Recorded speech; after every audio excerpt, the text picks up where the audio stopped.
Hey, what's up, guys? Welcome to the show today. We got an amazing interview with some of the fabulous ladies of the freestyle group, Laissez Faire. I'm very excited, childhood dream, and I hope y'all can see me and hear me well.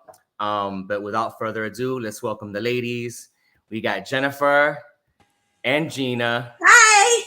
Hey, everybody. Hey, guys. And for you Marlo fans, I know some of you guys have asked me about Marlo.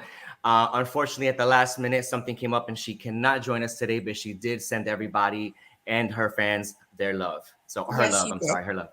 She did. So welcome to the show, ladies. What's up? How are you? Doing good. Thank you so much for having us on today, Jeff. We really appreciate it. Absolutely. I'm excited. So where are you guys at right now? I am in New York City.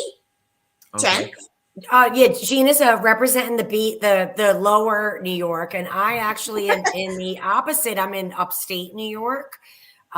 So today we're a little colder than a lot of our neighbors and friends and fans that are in. Yeah, it got warm for a second, but then it got cold again. I'm sorry.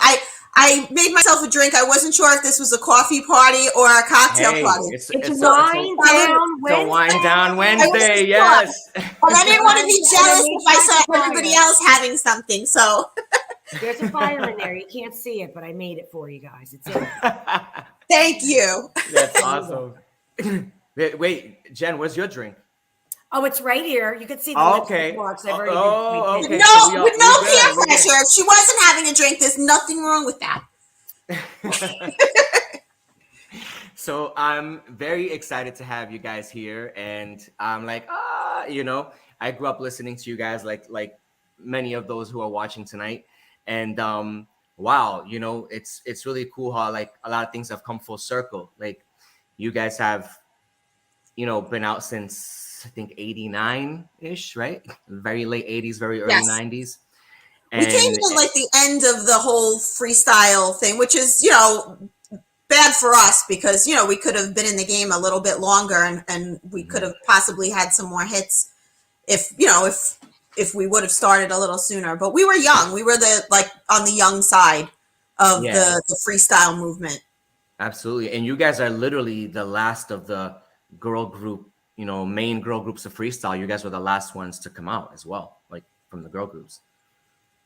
I think that being the tail end of, as our career went on, as we'll go on, I think when we speak a little further about the climate of the industry at that time, the industry changed. If we would have evolved a little earlier, but, hindsight's 2020, if there wasn't our predecessors, then we wouldn't have been welcome. There was that longing for more of those groups because you had three people with three different looks, and it brought dimension to something. And there was think of the guy groups as well. We were, running congruent and parallel to the development of all the guy groups.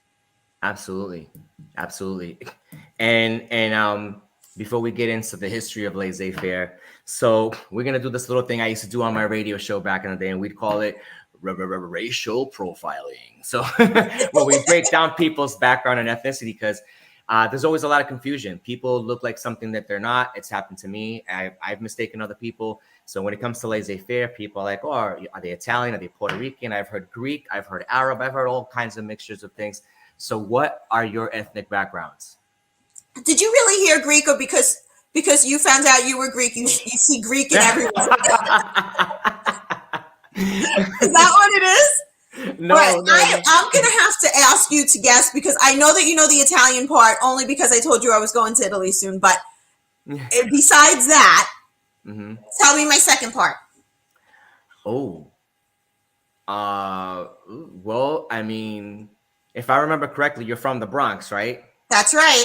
So I'm assuming half Italian, half Puerto Rican? Ooh, good guess. And I get that guess a lot, I'll be honest with you, but that's the wrong guess. The light part of me I'm German. Oh. So I'm half German, half Italian. My mom was German and my dad was Sicilian. Oh, okay. All right. And this would have been actually, I think the most interesting of us like looking is Marlo. Like she gets, Yeah, definitely. Like a lot of different. This would have been a good question for her because I don't think listening. So she's actually listening. Shout out Marlo. Shout out to Marlo. I don't think anyone has ever guessed her. Yeah, that was like one of our games that we would play. I think if we could get $1 for every time someone, we're like, just guess what she is. But I know. I assume when people. I'm sorry. Go ahead. Before we will reveal the answer for what we believe she is, and then she. But I think of all of us. In the beginning of your question, she's the one that warrants that. Just. Can't put your finger on beauty. Yeah. But I think I know she associates her cartoon characters, and I told her I'd shout her out, Princess Jasmine. She's the one that has that pussycat doll, beautiful, rich, darkness. She's an for her, exotic she has, a mixed. I believe, has a little bit of Irish, but she's Italian. I am inner. I thought she was half and half. I thought she was. She is, yes. I thought she was half. But you want to know? I have to tell you the truth that when we would do a show that there were, a lot of Latinos in the audience. I mean, everyone would say, "Oh, Puerto Rico!" Everyone would start screaming. You get like a nice crowd reaction. But we would tell Marlo. I was like, Marlo, you got this. Because she could be any nationality under the sun and she could get the crowd. So that was very helpful. Yeah. Jen, I'm sorry, I feel like I cut you off from. Oh, well, mine is really no. So I'm half Sicilian, and, the opposite of Sicilian is there's, the conflict with North Italy. So I'm half Napolitan and I'm half Sicilian. So it's so funny because like I have this little fiery Sicilian mother and this like very strict Northern Italian father, but my mother is, and I mention her a lot, and I'm lucky to have my mom, and I'll just say that my mom's like a little ginger. She's a little fiery ginger. I look like a milk-fed version of me. It's just so funny. And my dad, I actually got my darker features from my father, and my huge hair from both of them combined, which is still big to this day. People used to say that we teased it, but so I'm just really. We teased it. Jennifer didn't have to. Jennifer's hair was just natural. Now I like to keep it really flat. Actually, Jennifer started the big hair movement. She doesn't like to brag, but it is true. Oh, thank you I saw your intro. As a historian, Jeff, you should know that. It was. So like I guess it's so funny that Italian genes, but we've always been mistaken. I guess, being New Yorkers, and at the time and the climate of when everything came out, I felt it. And maybe it's just, I hope it's not just nostalgia in the rear view mirror. I felt like we were all the same. Like you really can get into that. What, like, the groups you mean? No, like your friends. Like, if you're. Oh yeah, yeah. No, that wasn't. Like, are you Italian and what are you? It wasn't really. People would speak to you in Spanish, and then we were just like, oops. So I think so all three of you are basically Italian then, right? Yes. Well, we share that in common. Okay. Jennifer is the only pure blood. The rest of us are more mixed. But yeah, yeah. So I assume when some fans thought that one of you was Arab, I assume that was Marvel they were thinking about. Yes, that's Marvel. Yeah. So now.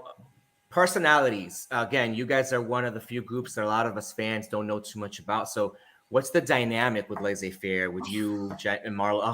How is the dynamic? Who's the crazy one? Who's the loud one? Who's the more motherly one? Like how does that all work? Oh my goodness. Oh God. And you're strong. If we had paper and we wrote it down, like we could, I think for sure we might get most of them right.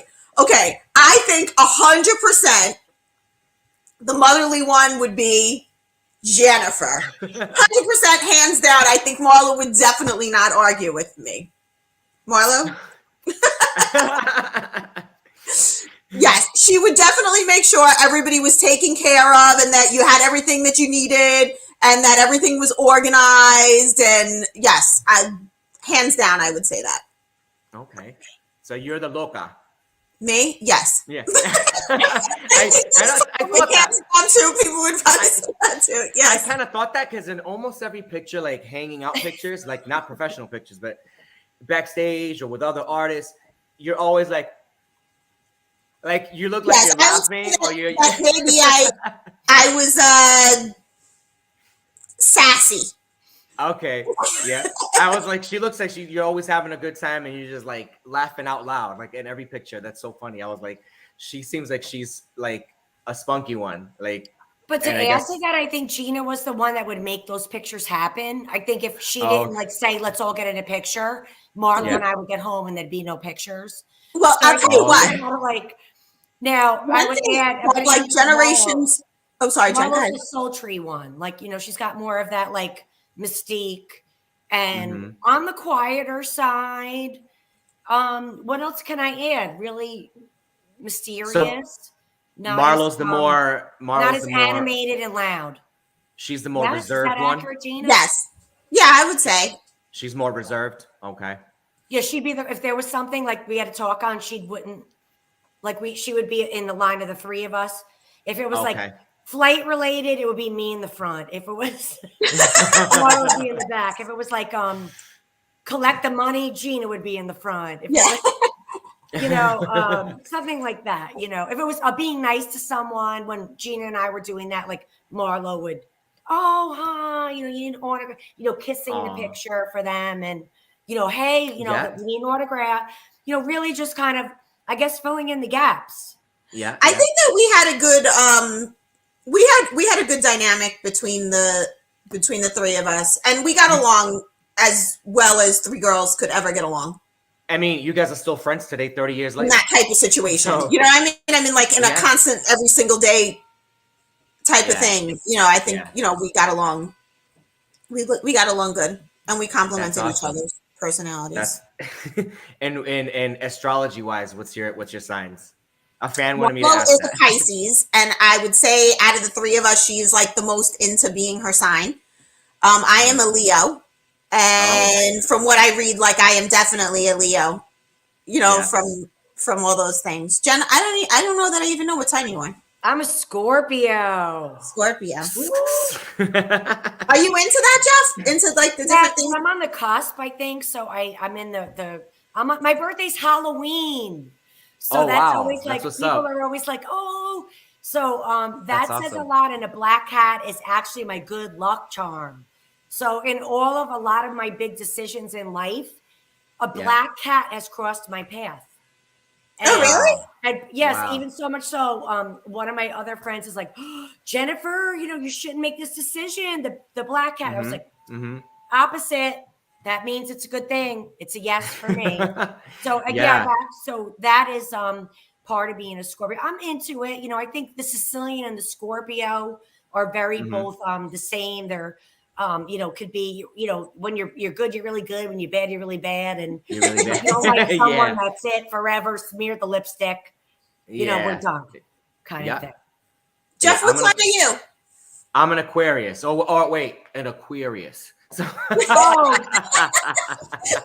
cute. Wait, let's drink to that. Right? We'll drink to that. Aquarius.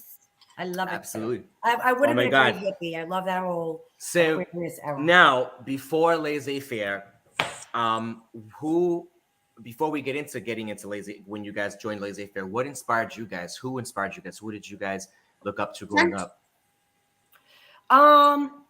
Well, I would say it was the 70s when I was growing up. Anybody who had a TV show like Cher, Marie Osmond and Donnie, the Jackson 5, anybody who I could see up there doing what was in my heart. But when we were little, my mother was always singing with us. So we grew up, and I had a sister, so we had to entertain each other. It was just us. We lived in the Bronx. We didn't have much. So there was always, we were always doing acts and songs. So most of those 70s groups, and with very much Tina Turner.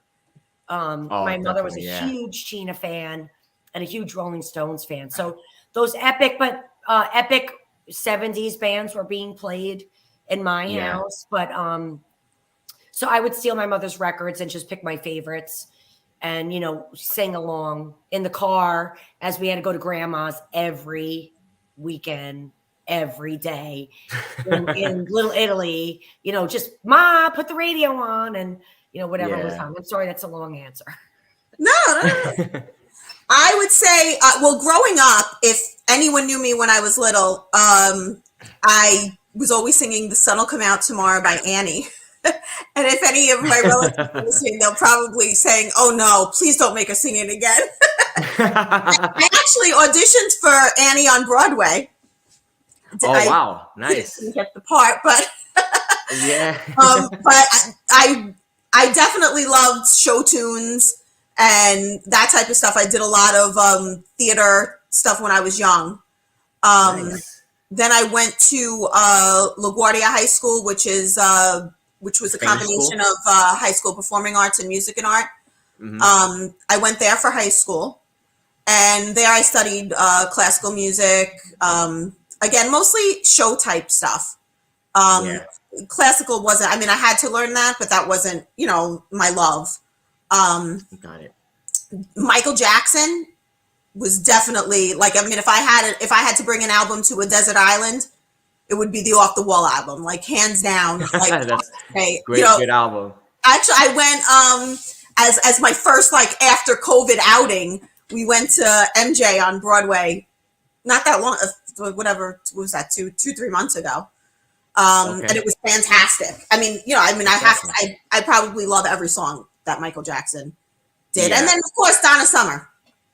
Donna, yeah, and I know they had some like Broadway show based on her as well. I think it's out right now. Yes. Yeah, that's awesome. But I love Donna Summer. I like the doo-wop stuff too, like Frankie Valli, that type of stuff. Mm-hmm. I do like that. That type of stuff like always makes me happy if I listen to, if I put that on and listen to it. And you want to know, actually, I don't know why. And if George was here, he'd be like, I don't know why either. But lately, I started listening to Barry Manilow. But I tell Alexa to put on Barry Manilow, and I love it. I don't know why. When I think the songs come on, I think it's I love it. Because you're ready to take a chance again, Gina. I think ready to take a chance again. Wow. You know what's funny is that another fellow freestyle girl group actually did a song on an album with Barry Manilow. Oh, really? Expose did the. Oh, wow.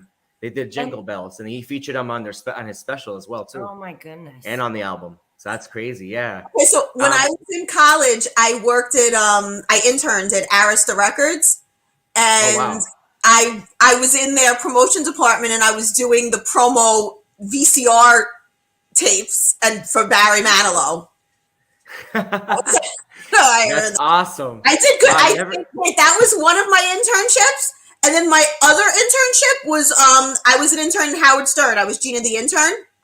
Mm-hmm. Which is pretty crazy that I got I didn't like seek out the internships. I didn't even know much like who Howard Stern was until I was there. It wasn't like you'd hear her like if I'd listen and they'd be like, "Oh, Gina the intern just came in." Yeah, I was petrified that that he would say something that was going to be so embarrassing, and that like my mother would be listening. I'd be like, "Oh my God, please don't make him please don't let him talk to me." Yeah, I remember this. It was, but he was very respectful. I have to say, like, it was me. I was nervous, and I would. Not that you weren't going to take any crap either. Yeah, but still, I was afraid. Like, who knows where that could go? Yeah, we know where it could go. I listened. So. And this was before. This was when it was only just radio, though. Before the video thing came into it. Right. We have some fans asking, "Where's Marlo? Where's Marlo?" Hey guys, if you're just coming into the show, you're tuning in. Unfortunately, Marlo at the last minute couldn't join us. Some things came up, but she's doing well. She's great. Yeah, everything is wonderful. Well. She just couldn't make it today. And she said very true to our signs. She's writing some comments in. So. Oh, okay. Okay. Lighten it up. She's here. Listen, she may be down, but she's not out. She's lighting it up. Awesome. Marlo, keep it coming, girl. We want. Wait, is she coming like on the feed? No, she's got my. Oh, tell her to. She can send things. If they can send it, she probably can too. This way she can. Well, if she's on YouTube, she can get on. Yeah, tell her to put it on so she can have her own words. Yeah, Jennifer Coulter Clark says, "I love your glasses, Gina. Looking gorgeous." Oh, thank you. Thank you. And shout out to our friend Violet Sky. She's in the house. We love Violet. She's a college student, and these young Gen Z kids are like obsessed with 80s and 90s, and they love discovering all the artists from back in the day. And she has a college radio show, and she's played Laissez Faire several times. Wow, so, thank you. Yeah, so she's exposed to you guys, to all the Gen Z. You know, this new generation of Gen Z kids, they dress like the 80s and 90s. They got the stonewashed ripped jeans. They got the strapless bustiers, the big hair like you guys did. That's their thing. And it's not just for fun. They're actually living like that. That's a part of their culture now. It's like a new thing that's happening with the younger crowd. And they're all like obsessed with 80s and 90s. And it's amazing like to see all this coming back. But yeah, she's definitely giving you guys a shout. She should put your music on. Well, we really appreciate that. Thank you so much. Yeah, she just said you're welcome. I just got my In Paradise cassette today. She did. She sent me a picture. She got it on eBay. Where is she going to play the cassette? They have cassette players? She has them. She has them at home. She has a cassette. Wow. And, vinyl. I mean, they sell cassettes now. Like even today's artists, like Cardi B, Bruno Really? Mars, Weeknd, everything's being released on cassette. And I had no idea. Oh, and vinyl is huge. Vinyl's no vinyl I knew, but cassette. I didn't know anybody was. Oh yeah, all the younger generation. The younger generations cassettes anymore. Mm-hmm. Absolutely, and now, what I want, my friend. I'll ask that question in a little minute. So before you join Laissez Faire, like you guys were already older and doing your thing. Jen, a lot of people don't know that you were a dancer on Club MTV. So tell us a little bit about that. Well, yeah, I started on Club MTV. I worked for them from 1987 until 2002. So, back then when those dance shows were the second generation of American Bandstand dance shows came out, they just put the phone number on. So as soon as I was old enough for my parents to permit me to, I was still in high school. Like Gina said, we were just so young. So Jen, how old were you when you started that? Were you 16, 17? Oh, no, I was a senior in high school. I had just finished high school. So my sister came. I was so young, my sister had to come to the audition with me.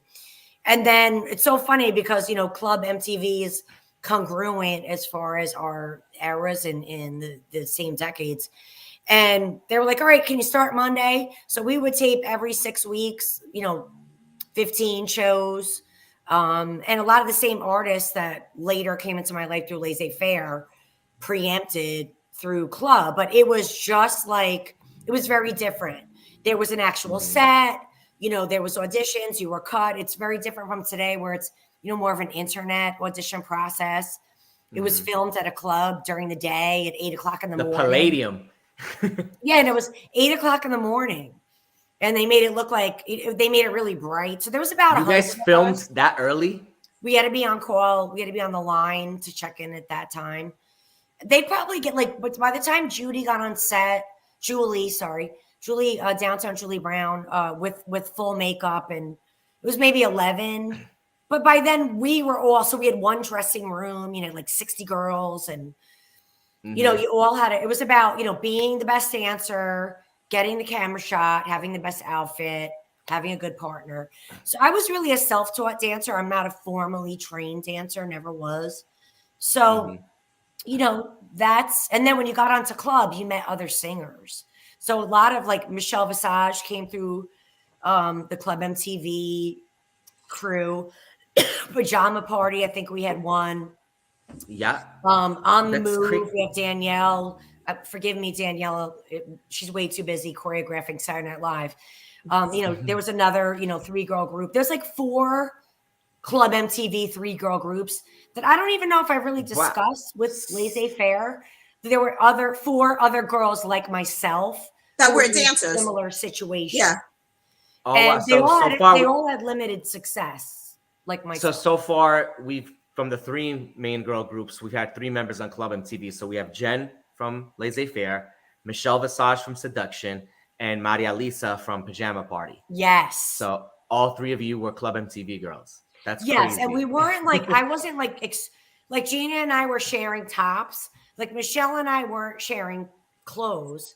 but it was like, hey, how are you? And she was moving to that Madonna look-alike. You know, she was just about becoming the recording artist.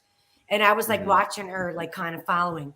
We also had, you know, Jennifer Esposito come through, Clem MTV, Bill Harper, Darren Henson from Oz. So many people. And like Gina said, Janet changed my life because I worked with Janet's choreographers, Keith Williams, Tina, you know, all Tina Landon. But to bring it back to Laissez Faire worked with Maria Torres O'Connor, who is Gloria Estefan's play on Broadway. She's the choreographer. So you loving Gloria, her play on Broadway is choreographed, as well as the movie Dance With Me, starring Vanessa Williams, by the same choreographer as Laissez Faire, Maria Torres O'Connor. Wow. I never knew that. So yeah, so it's all like the business was very small back then. So when I was on club, I passed Mark our cassette on a break. He was on stage, and I literally knew he was going to be on that day. I must have put extra cassettes. I mean, it was that like Mariah Carey day where you're passing time, Tola. And I must have just had a couple, and that's why I've always been mom. Like I'm always prepared. I have the Band-Aids, I have the pictures, I have the multicolor Sharpies, you know, ready to go. So I think he knew of us. We had the same kind of booking agent. And then I'm like, hey, and then Donnie called me to audition to be his dancer. And like, but Donnie Wahlberg, his brother. Yeah, so I auditioned during Laissez Faire to be a background dancer for Mark, which I brought down. I made my husband, who's at band practice, from Mark Wahlberg. Our first tour shirt. The T. You can see it. Oh wow, that's awesome. And then the cities that we did now, Laissez Faire we did all the Great America parks, but all the cities are listed on the back. That's awesome. So you can see. Wait, is it signed, or was that just No, it's like you know, I guess maybe it was his handwriting. But funny tip about Marky Mark. His he signed in his hotel as Budweiser. So I saw him on on Bravo. They're selling his house. His basketball court says Budweiser. He still uses his tag. I just bag. If you want to find Mark Wahlberg in a hotel, Budweiser. That's awesome. He just did a video with the rapper, new rapper. Well, he's not new, but he's been out for a while, named Joyner Lucas, and one of my best friends that I grew up with, up north. He's really close to the rapper Joyner Lucas, and Joyner just did a video with Mark Wahlberg, and in the video, Mark smashes his car and an axe. It's funny. It's a funny video, but it's really cool. And then Perez, what's this guy? The comedian, talk show host, Mexican.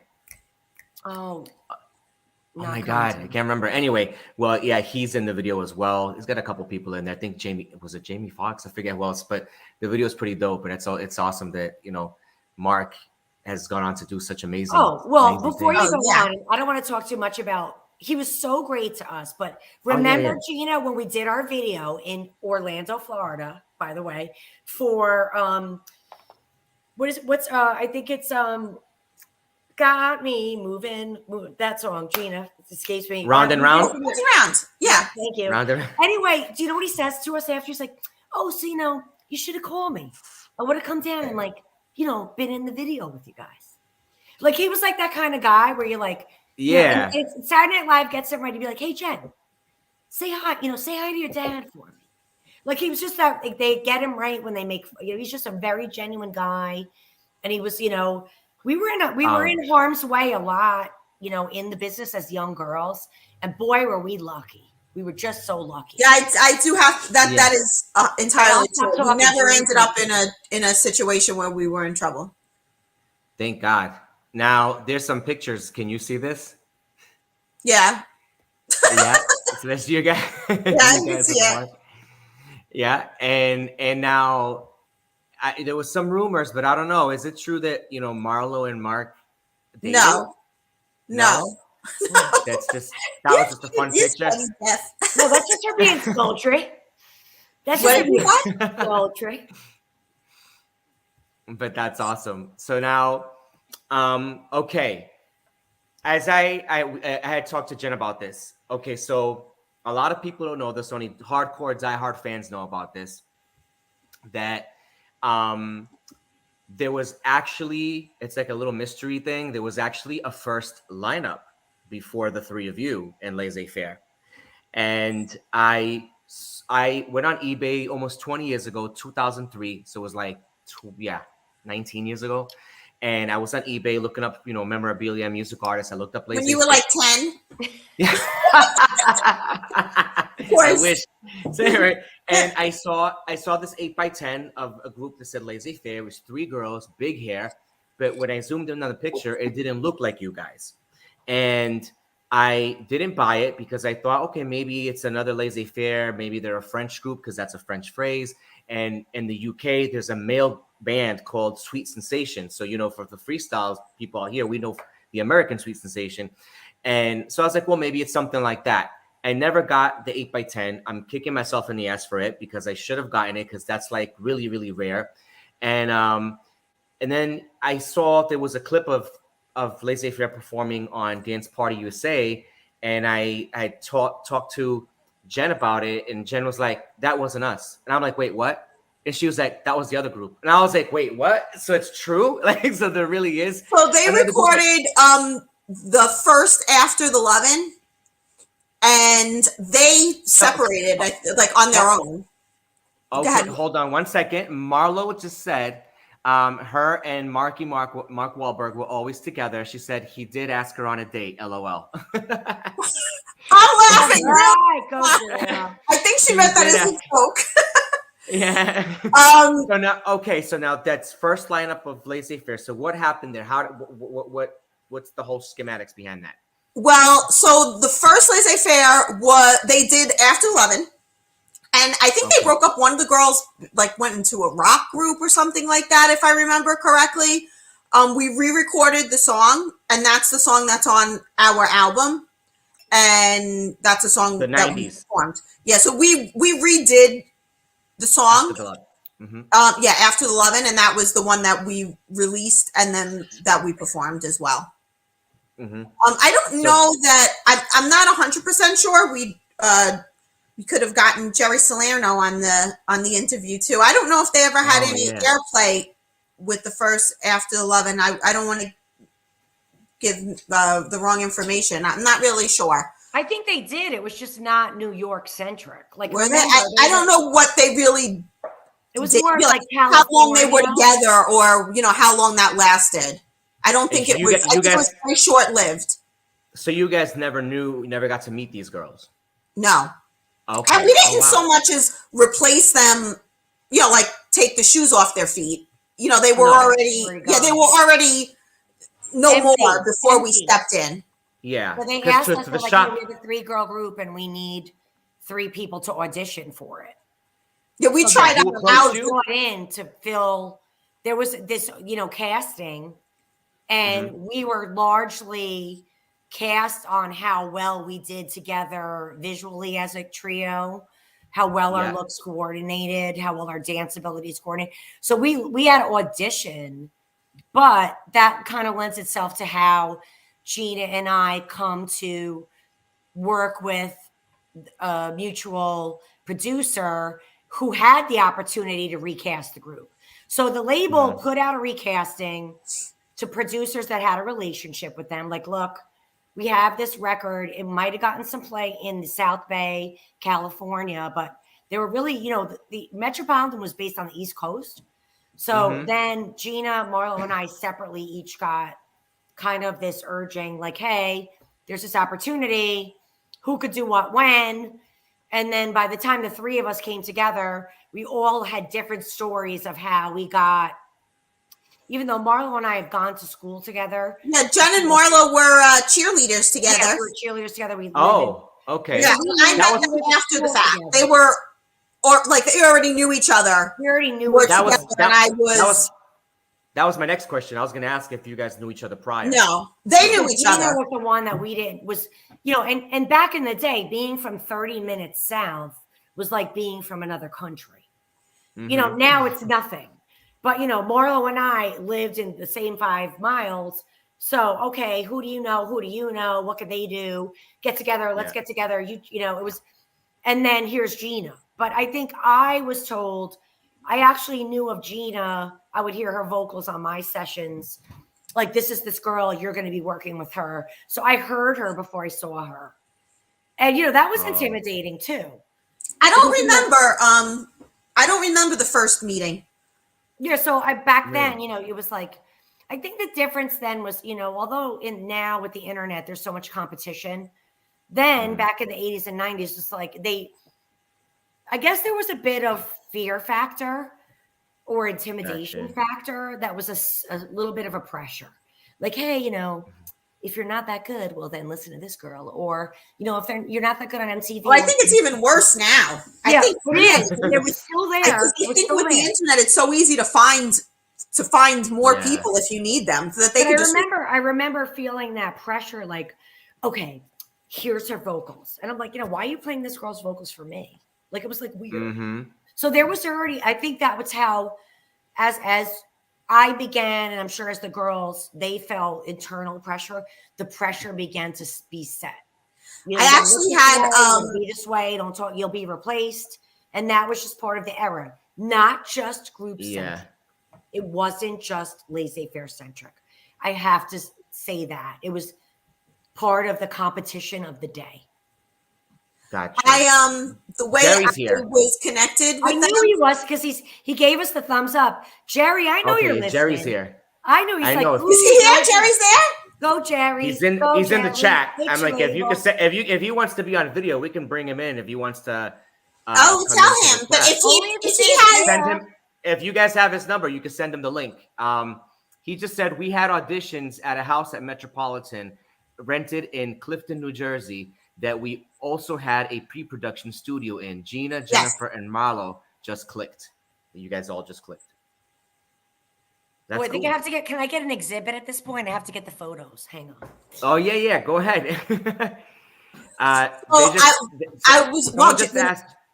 ahead, sorry.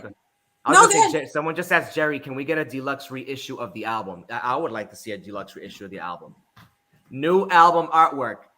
Oh my God, look. Audition photo right there. I think it's this one. No, that was at the Metropolitan Pool Party, that picture. Yeah, so this is like a whole bunch of our... Jerry used to have at his house in the backyard every year, like an annual pool party. So and they would talk about it all year, and we would have a lot of fun, and he would have his different acts. Actually, April. Do you remember April? Someone absolutely. To hold in the middle of the night. That's absolutely. She was on Metropolitan too. I mean, you probably know that. She's Italian too, right? April was Italian too. Okay, because you guys were the biggest, some of the biggest sellers, biggest artists in Metropolitan Records history is Laissez Faire, April, and probably Collage. I mean, later Little Susie because she joined, but she came way at the end. But for the main Metropolitan, being that we have Jerry, Jerry's family owned a vinyl pressing plant, Sun Plastics, I think it was called, and they pressed Rapper's Delight. Okay. Now I gotta ask you. And that's huge. Is it true that the male vocalist on Round and Round is one of the guys from Sugar Hill Gang? No. On one of your tracks? Good. The male vocalist on Round and Round? It's not a guy. I don't think he's in Sugar Hill Gang, but I think I don't think so. Ask Jerry. Jerry would probably know better. Jerry, I don't remember. Is that true? Jerry said no. That's not. Yeah, true. I don't remember. I would ask for an autograph. You know me. I get the goods. Now, I don't know that was anyone like a name artist. I don't. He was a very talented studio. Yes. I don't know that was. He might have won American Idol today. I mean, he was great. Yeah. When he did his riff, we were like, it was like church. It took you to church because it's you got to have that soulful chorus person, and that's in that house record. It just works. It always does. Yeah, now I got a picture here. Staff dancers in that video. Now there's you guys in the studio. Laissez Faire in the studio. Oh my God, 1990. Wow. So you guys are working on the album right there, huh? Yes, and back then you couldn't wear any jewelry because it would make noise. Yeah. And Gina and I, on a few things that we would do our harmonies, we'd have to be like, smell your breath, what you ate for lunch close around that night. And we'd have to like look at each other and come in at the exact same time. Otherwise, they'd be like, do it again. Do it a again. million times. Do it again. So like, we'd be like, and then like, they'd be like, take off. I heard somebody's hearing. Take it, take it off. So, now, like you could scrub a cough out of a vocal track if somebody coughs. So well, Jeff, when we first started, it was real. We had a reel-to-reel that we would go to clubs with. So do you even know what that is? Yeah. Yeah, like that, right? You guys basically went with your DAT tapes to the club. Well, first was the reel-to-reel. First, when we first started, it was a reel-to-reel, and then when things got like techie and crazy, it was a DAT, and then in the end, it was a CD. Yeah, that's awesome. And how was it? I mean, you guys worked a lot with Joey Gold. How was that experience, and what is he up to? Are you guys still in touch with him? I mean, I have no idea. Jerry would know better. I'm pretty sure. I mean, he was fantastic, really easy to work with. And he was. I mean, I have only great things to say about him. But I think he went to law school. Okay. The entire Metropolitan crew, I think, went to law school. Jerry Salerno is an attorney. Vinny Politan, he was on Fox TV. He still is. Yeah, he's the host of Court TV, right? Attorney. Yes, and I want to say, I don't know if I want to say Joey became an attorney too, but wait, hold on a second. He was a teacher, right, Jen? Mm-hmm. I just feel like Joey Gold ran from us screaming. He's like, I don't want any more. No, whenever he did, I'm done with Devil in My Heart. Yeah, like he had that song, Devil in My Heart. Devil in My Heart, you're tearing me apart. Yeah, wow, you're good. You're good, Jeff. He's just like, of course, John. Like, he kind of quit us, but in a good way for him. So I can't say that he got married, and he got married and stuff, and I think he went on to great things. Yes. Marlo says props to George for all his help on all the mixes. Oh, I'll tell him. And Jerry said, we eventually moved our pre-production studio and we built that in what was attached to a go-go bar. Yes, he's an attorney. The Red Shingle. Oh my God. I think it was called the Red Shingle. And it really was. I remember we ventured in once out of curiosity. And what I saw was not what I thought was going to be the Jennifer Beals Flashdance movie that I expected. I expected what a feeling. Oh no, honey. Just pour the water. No. Now. That's when I learned what seedy things could be out there if we really just looked a little further. That in our appearance with Gary Busey. The recording studio was so close to the go-go bar that it would shake. Like the whole room would shake. It was only like a thin wall. It was like a paneled wall. We wanted it. It wasn't it was just a curiosity. And I remember, it was that Flashdance era.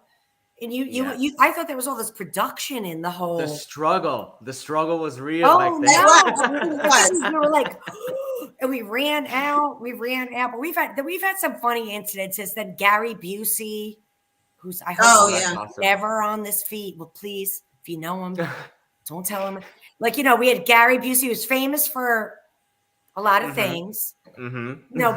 Was on Celebrity Rehab, but I don't want to say too many things. But, we had him come up to us and say, hey, girls, let's, and we're looking at each other we were like deer in headlights a lot of times. I don't remember that experience being so good with Gary Busey. Are we keeping it? Well, yeah, we're going to keep it really PG. But so the three of us just kind of he was. Oh, we don't do, I'll give you a hint. There was a plate. That's about it. That's the only thing.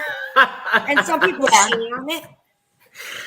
And I've said what I have to say. So we were we're like, so when people go, and you hear about all these horrible things that are coming out in today's news, which, are horrible. We were just so lucky that the three of us could just sit together and go, no, thank you. Or this guy's bothering me, and please don't leave me alone. Or, we were just really would just kind of, it's like a little net. I saw this clip. It's online. A lot of trouble. I saw this clip online. You guys were performing I think it was at Levels in New York. I think Amy Newman brought you guys, and you guys are pumping up the crowd. And Marlo's like, does anybody, do all you girls out there have a special guy? And the girls, start cheering. And then Gene, I think it was you that was like, how many of you guys out there want Laissez Faire to be your special girls? And when you said that, everyone starts cheering, and they zoom in on Jen's face, and Jen goes, oh, because we had, why I did that? That's funny. Because we had lines and somebody went off script. It was that somebody effed up their line. Because we're like, all right, what are you going to say?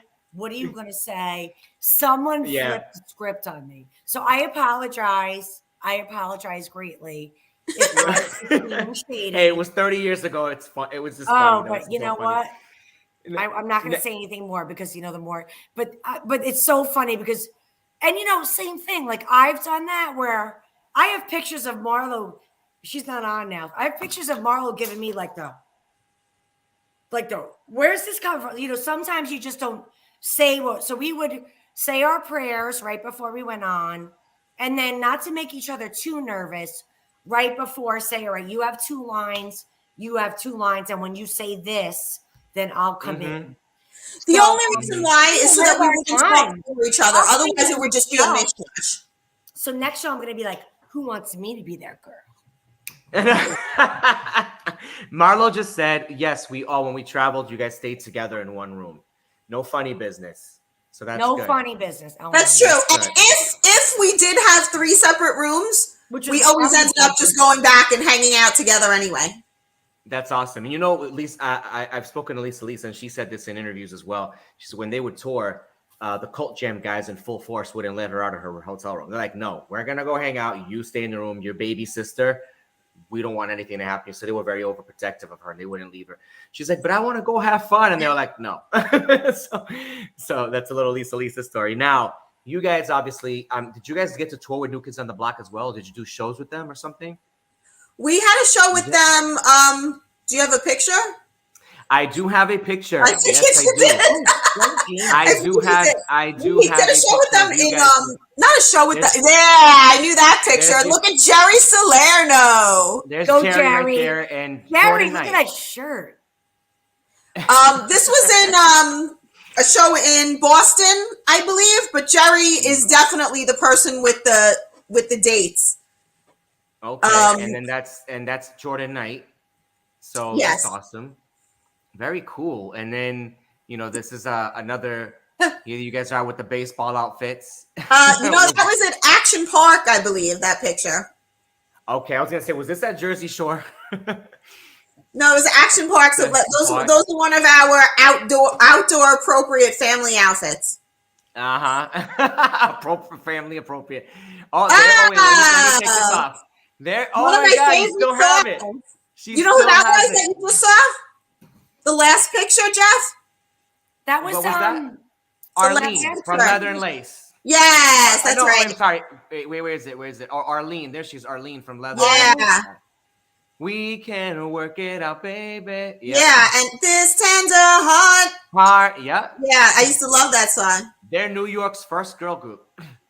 I would say that's probably one of my favorite girl groups. Even though it's not like up in the top girl groups of all time, that was my time. So I've talked to Arlene and hung out with her a few times, and we've talked. I'm close to the other 2 girls, Mara and Lottie. Lottie Da is like an auntie to me. Like she stayed at my house.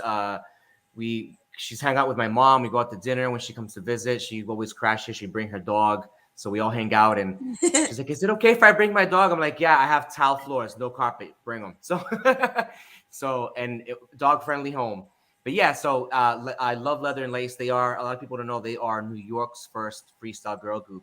The first freestyle girl group was Expose, the original Expose, when they were called Exposed. And a lot of people don't know, the promo for Point of No Return was released in November of '83. So, but it was stamped '84 because Lewis and the guys, it was the end of the year, November. They didn't want it to like people to think it was an old song. So like, well, it's the end of the year. We just stamped it '84, and it went on to be the promo. And then they got picked up by Arista in '85, and the rest is history. But Expose, then Leather and Lace, and they toured together as well. There's pictures of them together doing gigs. The first two groups at the Copa and all kinds of so much cool footage, man. But yeah, and then I have you here with my homegirl, Brenda K. Starr, so in Suave. Love Brenda. Brenda's cool too. My dad used to bring her a lot and work with her, so I got to see her a lot. And of course,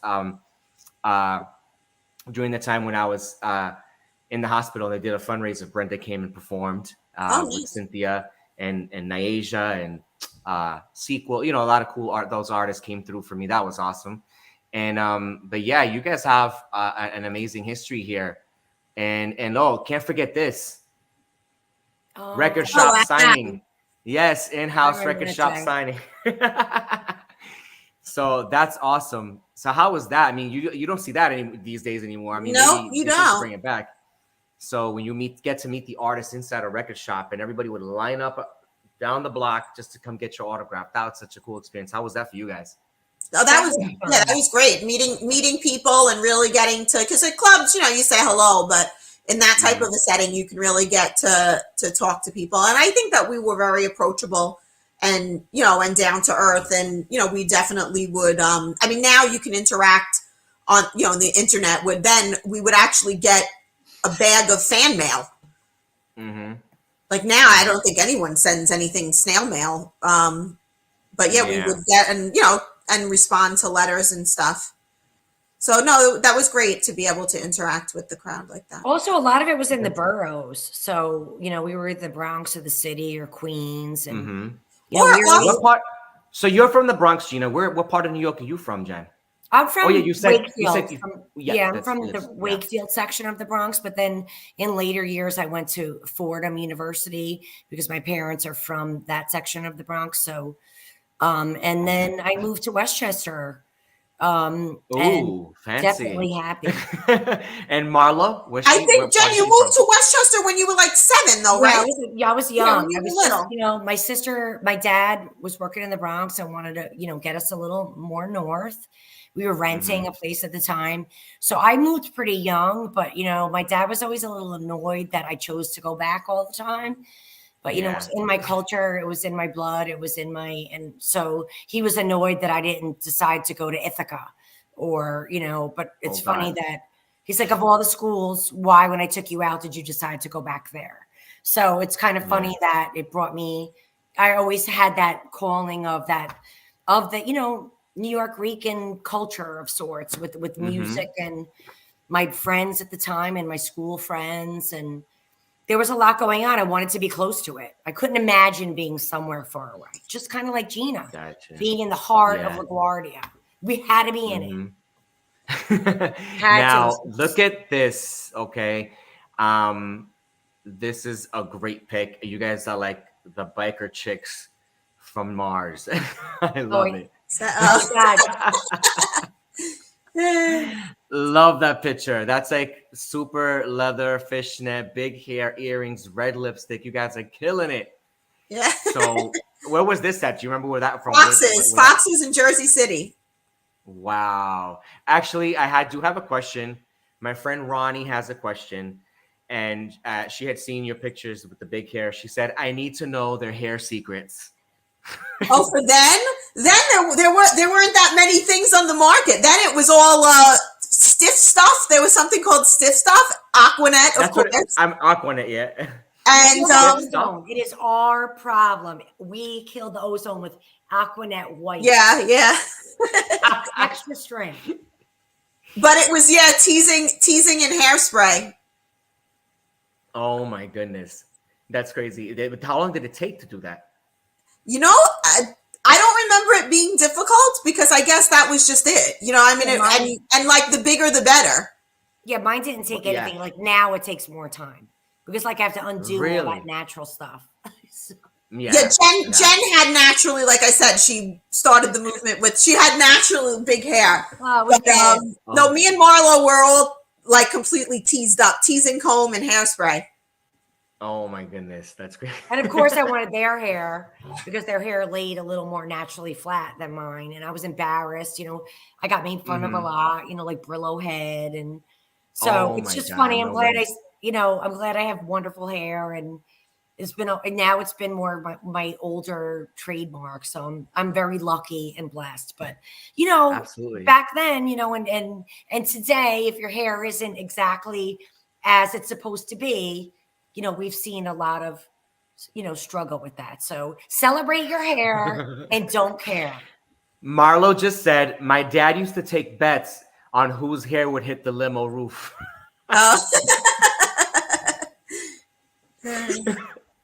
So in David Alvarado, he says, I got a signed photo from you guys back in the day. So that's awesome. And now, okay, freestyle's very well known. You got all kinds of artists, males, females, groups, but it's very prominent. For some reason, the girl groups are very prominent in this genre. They were the biggest ones to cross over, Billboard #1s. They're just like on all the TV shows. You had, Expose, CoverGirl, Sweet Sensation, Company B, Pajama Party, like they just Seduction and Laissez Faire. So you guys were all out there. Now, not counting Laissez Faire, who are your favorite freestyle girl groups? All right, well, I mentioned Leather and Lace before. And one group you didn't mention is Eileen from the Girls Club. Girls Club, yeah. Lost Your Love, who is a good friend of mine, and I do love that song. I lost the love, I will never get again. I thought I saw your face today. I must have been dreaming. That sounds like a Laissez Faire song. When I see her, I sing it to her. And of course, I mean, the CoverGirls have so many great songs.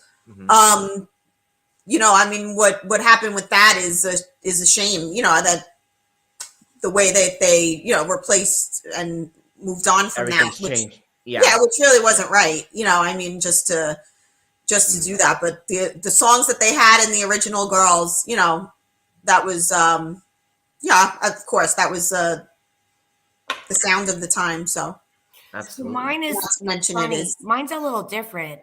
Mine is definitely Seduction because I'm a fan of Michelle's always, just because she's spunky. But we have a joke in my house, like when I'm in a hurry, for some reason, the one song I pick is I go dun, dun, dun, dun, dun, dun, dun, dun, dun, dun, dun, dun, dun, like you're taking me to the book. So my husband. Oh, really? Point of no return. Yeah, no, I don't like them. Why is the point of no return? We gotta hurry the heck up song. So I don't know why. That's funny in my house. Well, it's not. You know what? I shouldn't say I don't like them. I just don't think of them as being freestyle. It's like a pop act. But I don't think of them as being freestyle. Well, they were that too. I think of the three of us. I'm always the one that's pushing the pop stuff too. Yeah. I mean, Expose did initially start as freestyle, but then they went more pop, and then And I love Seasons Change. Like I just played, and I think one of the original members of Expose lives near me. I think her manager is either Al or Aldo. I have to get his name correct. But Seasons Change is an absolutely great record.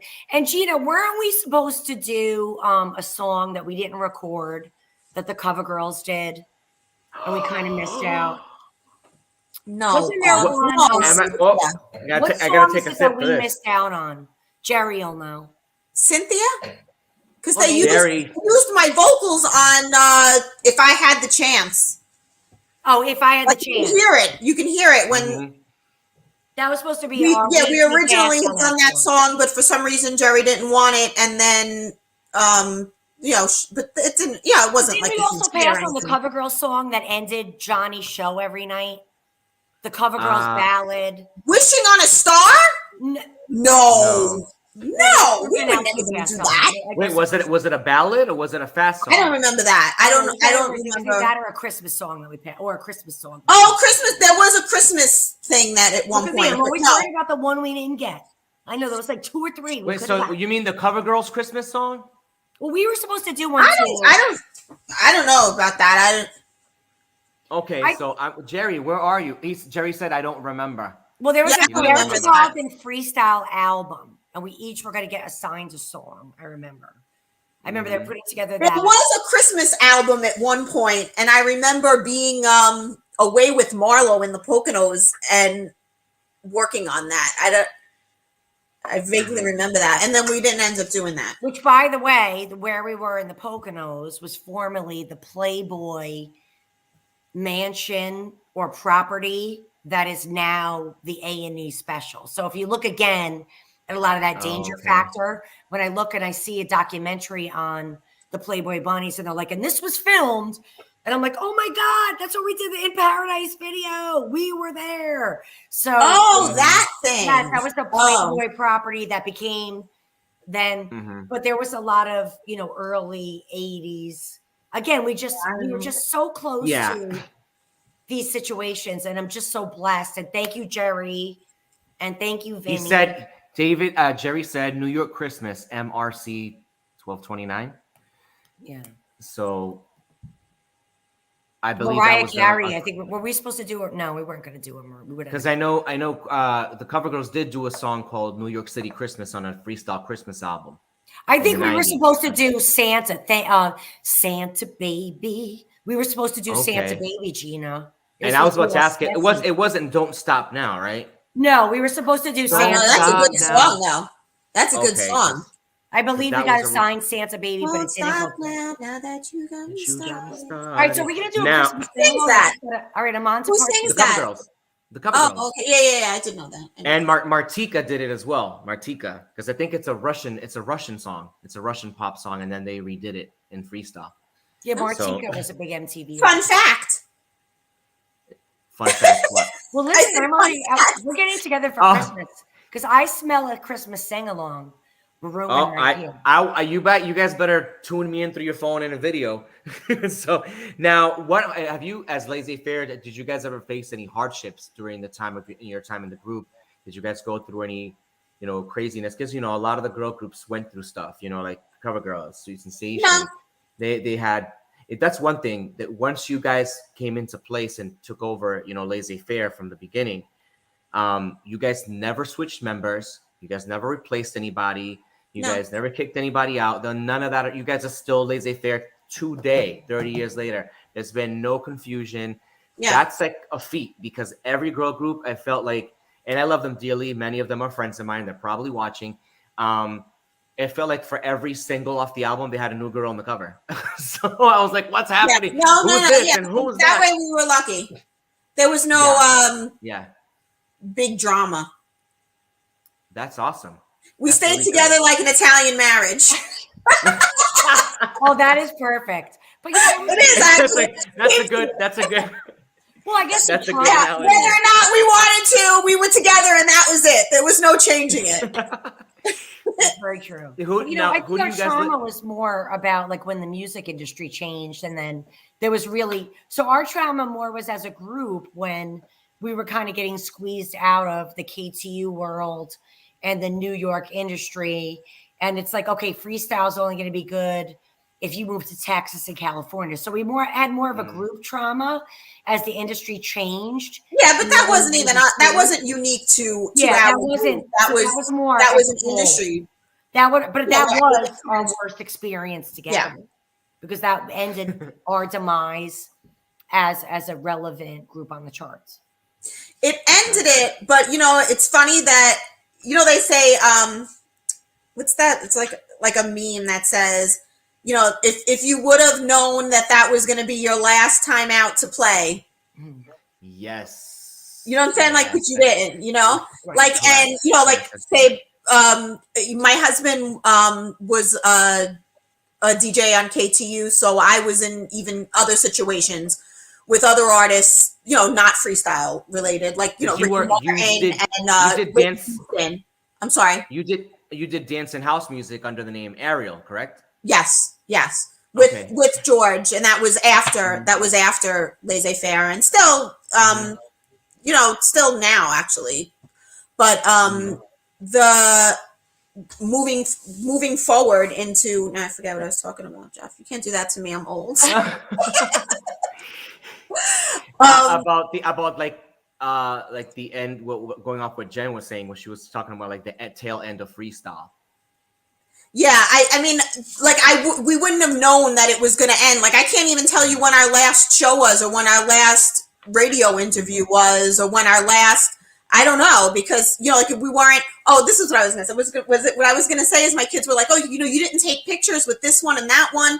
And first of all, we didn't walk around with a camera with us. If you didn't have your 35 millimeter camera with you, you didn't have a camera. It's not like you had a phone, like to take pictures with everybody you were with, Exactly. Like the ones that you're showing, there's no like filter, there's no editing, there's nothing.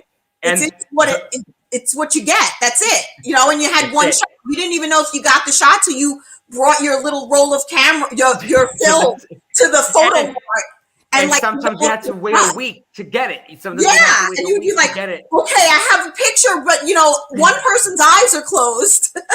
And you're like, 3 subjects to photograph, and we always got each other 3 copies. So whoever had the film, you always got 3 copies, one for each of us. But that's another thing with 3 subjects to photograph. Who's got their eyes closed? So like that was always a problem. Like someone will look great, then the other person was like, it's just bad. So that was just funny to think about, that. But yeah, Gina's right. Always those 24-hour photos. All right, get 3 copies. Yeah, I can't even tell you when it ended. It just seems to kind of fizzle out. And I don't know when the exact end of the era was. I know we still do things here and there, but it's not the same. It's not what it was. I got a little clip here. I want to know who is this queen dancing in the video, honey? I need to know. He was turning it out in your video for Round and Round, and there's a little of Round and Round.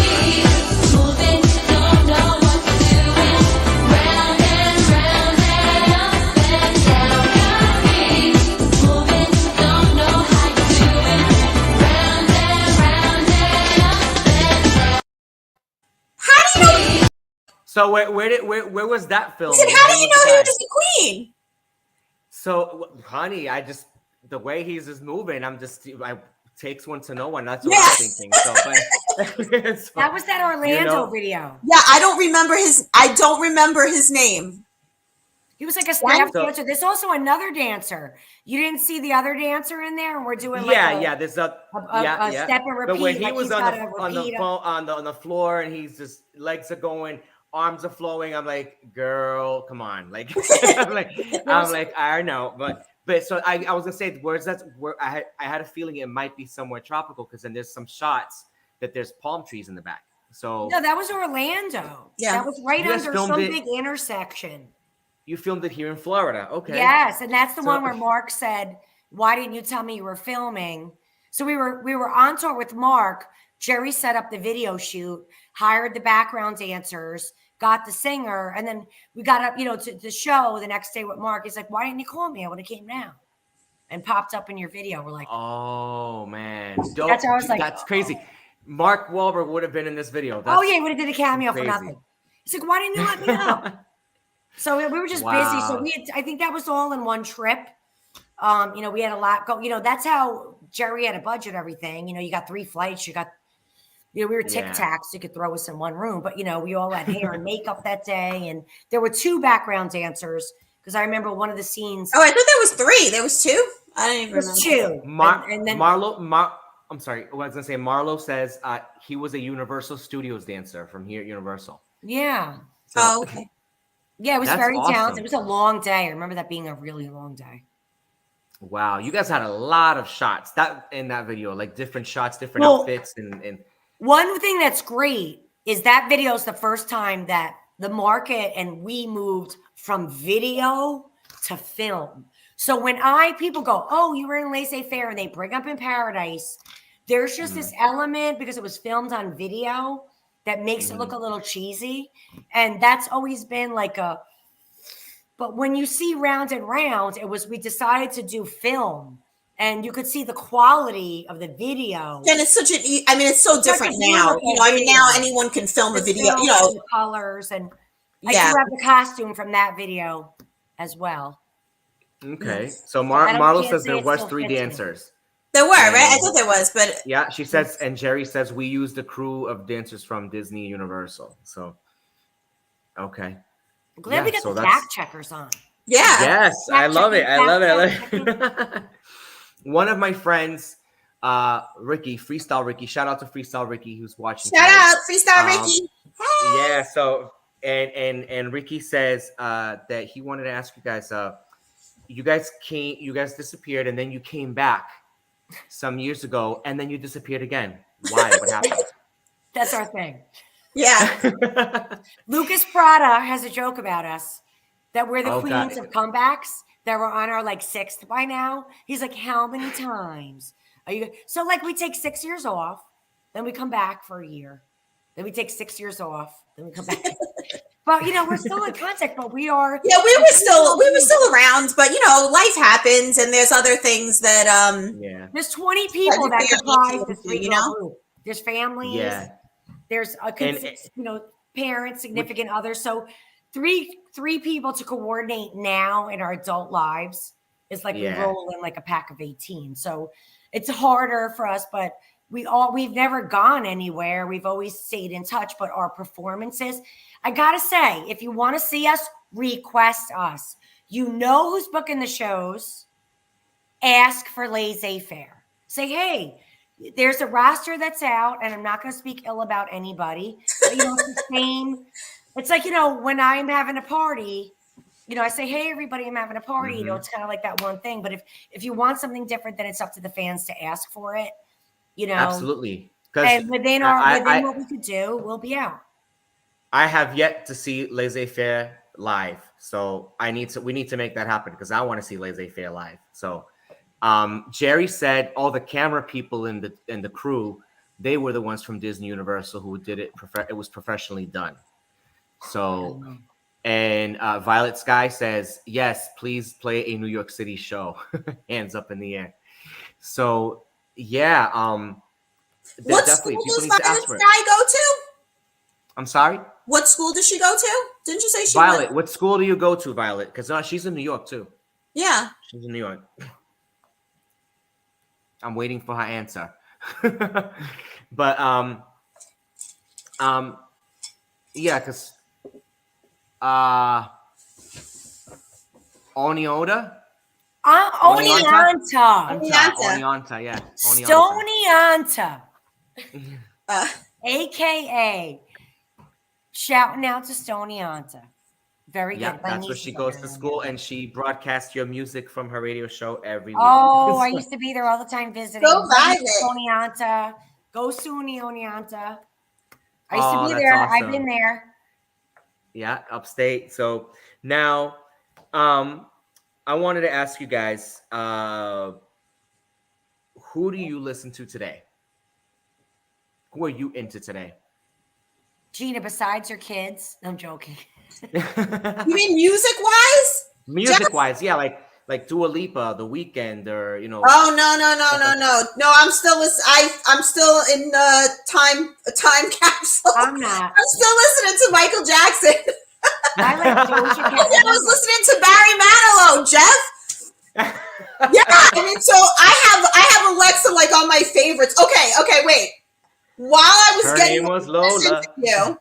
I listened to True Story, Boogie Down Bronx, which is one of my all-time favorites.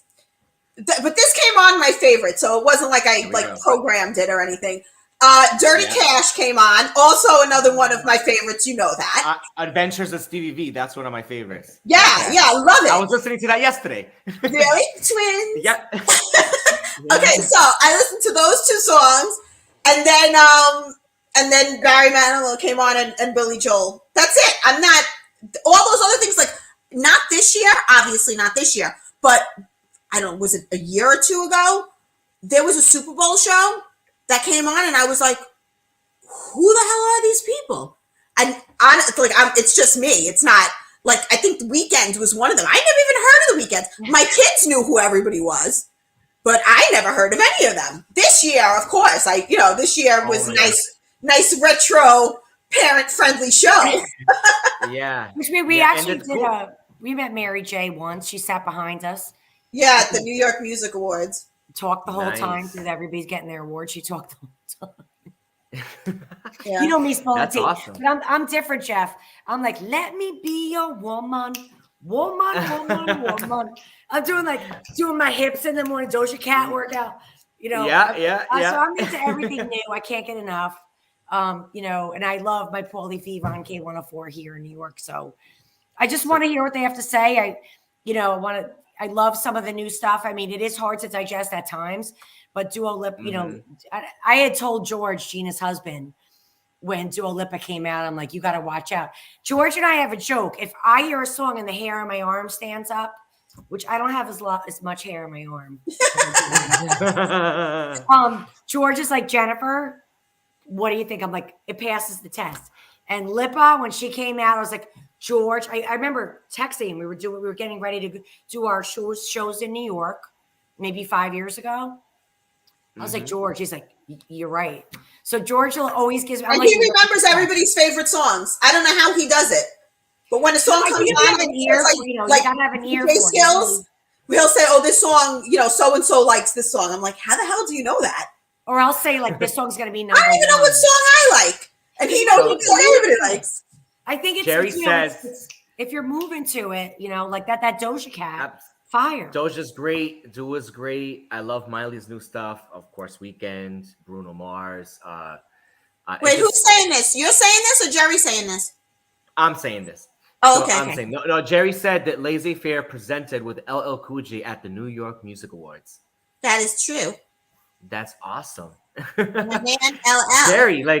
Jerry's just hooking up all the info, man. Yeah, Jerry is filled with knowledge. All right, so two things about Gina that she doesn't remember. Well, she does. I do remember this, but they tell me things that sometimes I'm like, okay. So two things. So she decides, we're trying not to be sweat LL. So we decide to ask him at craft services, like, how's the chicken? So Gina's like, I'm just going to go up to her. Okay, this is one of the things people liked about me, Jeff, that I was very down to earth and real. And then I would if they were having tacos, everyone else would stand there like looking pretty and not wanting to like mess up their lipstick. But I was like, I wanted a taco. You were like, at this particular event, I was having chicken wings with LL Cool J. Yes, you were. You're like, LL. And I think honestly he was feeling me because I was the only chick sitting there chowing down, and he was like, damn, girl. Then the other thing Gina did, the other shady, I'm going to spill some tea right now. The other thing Gina did was she asked Jordan from New Kids in the Block if he ages out of the group when he's 18. Okay, this is why. It wasn't like I wasn't being rude. Well, they were pranking our room.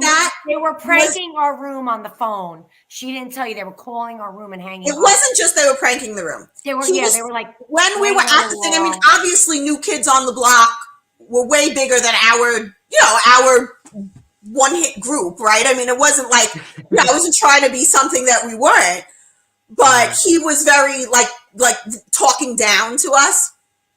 Jordan was.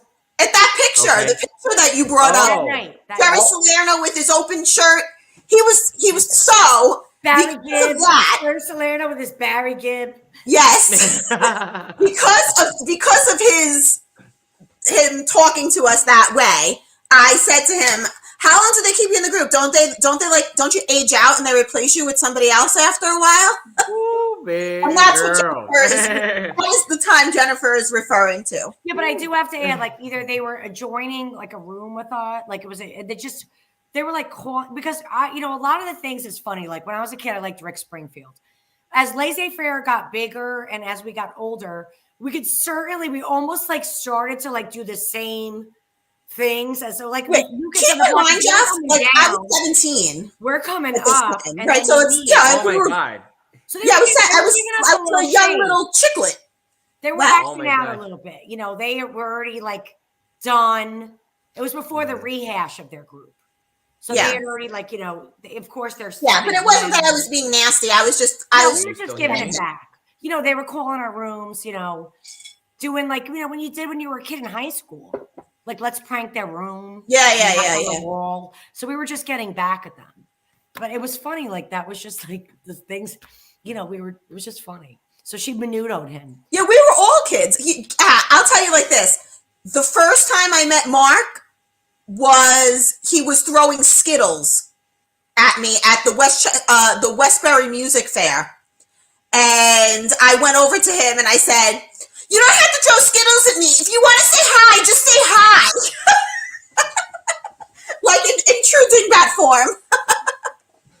Did we lose Jeff? Is he like frozen? Jeff is frozen. Yeah, Jeff is frozen. That's really funny. He looks like he's thinking a lot. Let's do that too. Wait, I gotta switch. Wait. Oh, is he back? Oh, I think we cut off the time limit. Oh, did we? I should have known that because my lips. Did you get the Skittles? No, there's no. We got. Can you hear me? Yes. There's no time limit. There's no time limit. We're here. Can you guys see us? Can everybody still see us? Are we still? Yeah, you just froze for a minute. I know you guys can see me, but I don't know if the audience can still see us because that froze or that cut off. All right, I'm gonna refill my drink on that. Okay, empty. Go ahead, and we'll just get into the last couple of questions. Yes, I might get more exhibits. So yeah, grab them. I'm gonna call one of my children to bring me a glass of something. I have my drink, but I want to mix it with water. Yeah. Thank you, Violet. They can see us. Okay, so what happens is usually these interviews are an hour long, but we've been having such a great convo that we've gone 20 minutes over. Who cares? We're having a blast, and we'll just hang out a little longer and do a couple of more questions. And if any of you fans out there got any questions, put them into the comments. Send them into the comments, and I'll ask them for you. And but we're gonna get into the last couple questions, and we'll be wrapping up. What is that? I have some exhibits. This is Cynthia. That's next to us. Is that Trilogy? Right above us. This is our poster. Where do you store this stuff? In the attic. I made husband take it down. Dusted that sucker off, huh? Is that Trilogy? Arts of Rhythm. Mike, you bringing me water? Voice within my heart. Voice within my heart. Voice. I love that song. Hot 97. Woo! Hot 97. All right, next one. They used to have this. That was actually the first station. Trilogy. Jerry, correct me if I'm wrong, and I'm sure you will. That was our first station that played us, and they had this thing called Hot or Not, and people would call up and they would say whether or not your song was hot or not. So, you know, like we had like everyone we knew calling and being like, "Oh, say our song is hot. Say it's hot." And you have Kim Sims in the bottom there. Kim Sims. I love Kim Sims. I talked to her last week. This was Chicago. What we were doing. The Trilogy guys are amazing. The guys are awesome. More exhibits. Talk to them from time to time. This is the archives. Is that the outfit from the Round and Round video? What kind of weirdness was that? Yes. Did you just say you brought me water? Exhibit, Jeff, just for you. Did you just say you brought me water? Just for you. George is here. Everyone say hi to George. Hey, George. Hey. We're going vinyl. We're going back to from the biker. Nice. For you, baby. Just a little, just for you. So those are the ends of my exhibits. I thought they're not pink lemonade. It's delicious. It's very delicious. That sounds really good. It is delicious. Pour me one. There you go. Oh my gosh, she still has. Jeff, where are you from originally? Because you're not. I don't hear a Florida accent in there. I hear a little bit of something. Yeah, my dad's family's from New York, from the Bronx, Webster and Tremont area, and my mom's family's more New England. Yeah, my mom's family's more New England, Boston, Central Mass. So, all right. So you picked up some of their flavor because you don't. Yeah, a little bit of both. Yeah. Yeah, you don't have a Florida, and then that's it. You lived in Orlando your whole life. Really? No, I moved to Miami when I was 21. So. Oh, so where were you before then? I grew up north in New England and New York area like that. So we played the 4 Ps on Webster Avenue. Were you ever at the 4 Provinces? The club? No, I never got to go. Oh God, I haven't heard anybody say that in such a long time. So there's a club on, Freedom Club on Webster called the 4 Provinces. So the 4 Ps we used to call it. So they booked us. So we played I know back in Webster. the day. The Devil's Nest was in that area, somewhere around that area. Oh no, I can't remember that. That was before. I think that was way before Laissez Faire, the club. Yeah. But yeah, so I'm from up north. I didn't move out of the Northeast area. You know, for those of you who don't know what the Northeast is, so out there watching, that's New York, New Jersey, New England, the three news, and Philly. So collectively known as the Northeast. So we all have similar accents, similar attitudes, similar personalities, right? So I'm from the Northeast. I'm a Yankee. So I'm from up north, but I came to Florida at the age of 21. That's the first time I moved out of the up north area. So so then you're from there. Yeah. Definitely. Yeah, I'm from north. And then now I've been in Florida, moving around Florida since then. So Miami, Orlando, here and there. So yeah. But yeah, and I still have family over there, family in New York, family in Mass. So it's cool. And I'll visit once in a while. I don't do winter. I don't do spring. I don't do fall. I hate the seasons. I'm all about summer all day, every day. Yep. So if it's not summer, I'm not going. Unless it's an emergency, like a funeral or something like that. Okay, but hold on a second. So you like it in Florida when it's like 102 degrees? Love it. See, to me, love it. That might as well be a snowstorm, because when it's hot like that, I don't want to leave the house. And I feel like you're trapped in the house. Go ahead. Everything here has central AC, but when it's that hot, you want to be in the pool or at the beach or a pool party with your friends, family. So that's great if you're on vacation, but if you're going to work and getting dressed every morning to go, Well, if you're not working outside, you're fine, because all you got to do is you're in AC in your home, you get dressed, you jump in your car, there's AC, and then so that's what I'm saying. That's the same thing as a snowstorm. So you're getting, you have to dance around the artificial. In a way, the only thing is you don't get stuck. You don't have to shovel snow. You don't have to worry about ice. That is 100% true. And then you don't have to. Honestly, with global warming, hate to be a cheerleader on that. But and you don't. Oh yeah, and you don't have to rake leaves in the fall. Yeah, that's true. True. So we don't have to deal with any of that crap. It's summertime, so you want to go to the theme park, you want to get on the Ferris wheel, the roller coaster, you want to go to the beach, you want to go to a pool, you want to do a cookout, get together with your family. He's like, when I make a decision, it should be if I'm going to stay in the shallow water or the deep water. That's it. That's a decision. Okay, so we got a comment here from Danny N. He says, I wrote to you guys, and you guys wrote back, and you guys all kissed the letter. As a young gay boy, it was everything. I think I was 11 or 12. LOL. I didn't know that you guys would kiss the fan club stuff. That's cool. You used to I don't know why that was Marlo started that, and then we all started it. Like I said, she was always that sultry, brought that sultry. Now, actually, that would be probably something scary, because somebody could get your DNA or something. I know. So right, today's world's crazy. We got a question. Violet's asking, what was your favorite outfit you guys performed in? Good question, Violet.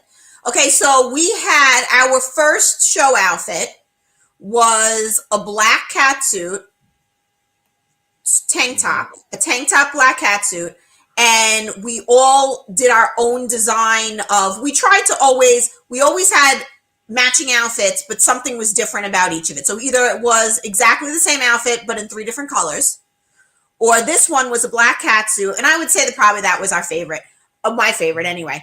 And and then you put stuff on it. Actually, I think one of the pictures you had has that outfit.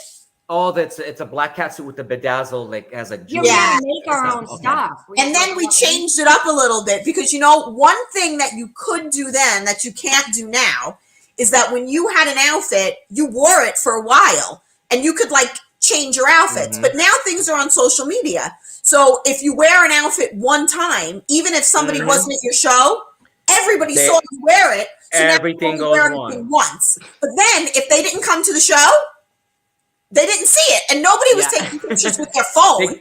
They're going to be at least a week before anyone saw it, because they had to drop off their film. They're going to be like, they wore that last week. They wore that at the last show. So we had these bedazzled outfits, and then after a while, I think we kept the same outfit, and then we all wore those. Remember those satin gloves? Oh yes. 3 different colored satin gloves with the same outfit. Jen, which one we was your dyed favorite? them in our parents' washing machines. Oh, then we had something. We had to get like RIT packets. No, what? Like we went to like. Okay, honestly, or we got like we had to like. Yeah, but Marlo, we got the. I don't know what she does when she washes her clothes. Marlo's clothes, they never unblacken. Like ours would turn like gray. So, and Marlo's look like brand new. You know, like she like. So Marlo, what's your secrets? Rest in peace with the wash skills. The woman, Marlo's black clothes never fade from black. She should be a commercial for a brand of clothes that doesn't. She's always. She just Gina and I always delicately. It has to be. You probably hand washes it like we had custom made in the Village in New York. This is the one we went in. We finally got measured. We went to like Mark Street, maybe. I can't believe you're holding that thing up. I can't believe you have it, and that this is like. But you've held it up now like 3 times. Well, I know. You had to put it on. Well, you had the purple, Gina had blue, and Marlo had red, I think, right? Yeah, like we always get a little signature colors. I think Marlo always took red. Okay, now that she's held it up, just hold it up one more time. Jennifer, hold that costume up to the light. Jeff, you have to see this freaking costume. Okay, this costume was literally, you could see your stockings, like the seam of the stocking. It is so thin. It's paper thin. I hated this outfit.